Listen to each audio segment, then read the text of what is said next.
ایک مصری عالم کا کہنا تھا کہ مجھے زندگی میں کسی نے لاجواب نہیں کیا سوائے ایک عورت کے، جس کے ہاتھ میں ایک تھال تھا جو ایک کپڑے سے ڈھانپا ہوا تھا۔ میں نے اس سے پوچھا تال میں کیا چیز ہے؟ وہ عورت بولی اگر یہ بتانا ہوتا تو پھر ڈھانپنے کی کیا ضرورت تھی؟ بس اس نے مجھے شرمندہ کر ڈالا۔ یہ ایک دن کا حکیمانہ قول نہیں بلکہ ساری زندگی کی دانائی کی بات ہے۔ دوستو، کوئی بھی چیز چھپی ہو تو اس کے انکشاف کی کوشش نہ کرو۔ کسی بھی شخص کا دوسرا چہرہ تلاش کرنے کی کوشش نہ کرے، خواہ آپ کو یقین ہو کہ وہ برا ہے، یہی کافی ہے کہ اس نے تمہارا احترام کیا اور اپنا بہتر چہرہ تمہارے سامنے پیش کیا۔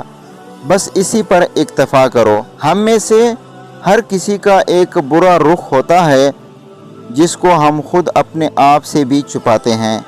اللہ تعالیٰ دنیا و آخرت میں ہماری پردہ پوشی فرمائے، ورنہ جتنے ہم گناہ کرتے ہیں اگر ہمیں ایک دوسرے کا پتہ چل جائے تو ہم ایک دوسرے کو دفن بھی نہ کریں۔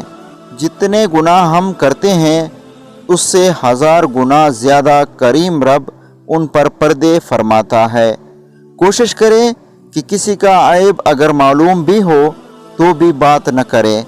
آگے کہیں آپ کی وجہ سے اسے شرمندگی ہوئی تو کل قیامت کے دن اللہ پوچھ لے گا کہ جب میں اپنے بندے کی پردہ پوشی کرتا ہوں تو تم نے کیوں پردہ فاش کیا؟ آپ سب دوستوں سے اسی بات پر اجازت چاہوں گا۔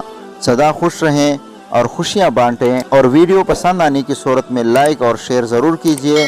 چینل کو اگر سبسکرائب نہیں کیا تو سبسکرائب کیجیے اور بیل بٹن کو ضرور دبائیے۔ شکریہ، والسلام۔